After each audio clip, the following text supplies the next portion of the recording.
திருநெல்வேலி தாழையூத்தில் மிக பிரமாண்டமாய் புதிதாக எஸ் மஹால் திறப்பு.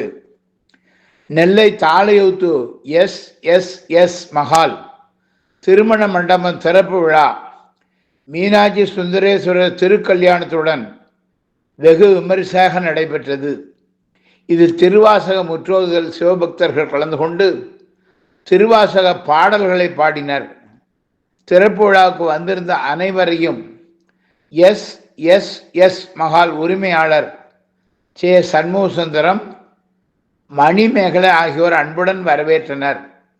செந்தூர் ஜெயந்தன், காயத்ரி தேவி சிவசுப்பு, எஸ்பி முரளிராஜா, பாஜக மாநில தலைவர் நயினார் ராகேந்திரன் எம்எல்ஏ, பேச்சி பாண்டியன், பாவூர் மாரியப்பன், செந்தில்வேல் உட்பட பலரும் சிறப்பு விருந்தினர்களாக கலந்து கொண்டு வாழ்த்தினர்.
அனைவருக்கும் வணக்கம்.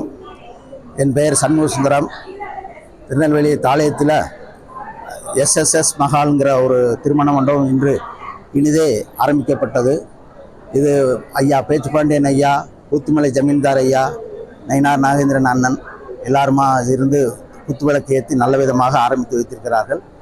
சிவனடியார்கள் அனைவரும் திருவாசம் முற்றுவதலும் மீனாட்சி சொக்கநாதர் திருக்கல்யாணமும் இனிதே நிறைவுற்றது. சிவனடியார்கள் அருளால் இந்த மண்டபம் சீரும் சிறப்புமாக நடைபெற்றிட எல்லாம் வல்ல இறைவனை வேண்டுகிறேன். நமது மண்டபம் திருநெல்வேலியில் நல்ல விசாலமான கார் பார்க்கிங் வசதியோடு 450-500 பேர் இருந்து அமர்ந்து திருமண வைபவத்தை காணும் பாக்கியத்தோடு 200-300 பேர் வரைக்கும் நம்ம உணவருந்தும் வசதியோடு ஒரு 50-100 வண்டிகள் விடுற அளவுக்கு நமக்கு கார்கள் பார்க்கிங் பண்ணுற அளவுக்கு இடவசதிகளோடு காற்றோட்டமான முற்றிலும் குளிரூட்டப்பட்ட மேன்மையான நல்ல இன்டீரியர் டிசைன் நல்ல விதமாக அமைக்கப்பெற்று இன்று முதல் ஆரம்பிக்கப்பட்டிருக்கிறது. இதை திருநெல்வேலியும் தாளையத்து மக்களும் நல்ல விதமாக உபயோகப்படுத்துவார்கள் என்று நம்புகிறோம். நன்றி, வணக்கம்.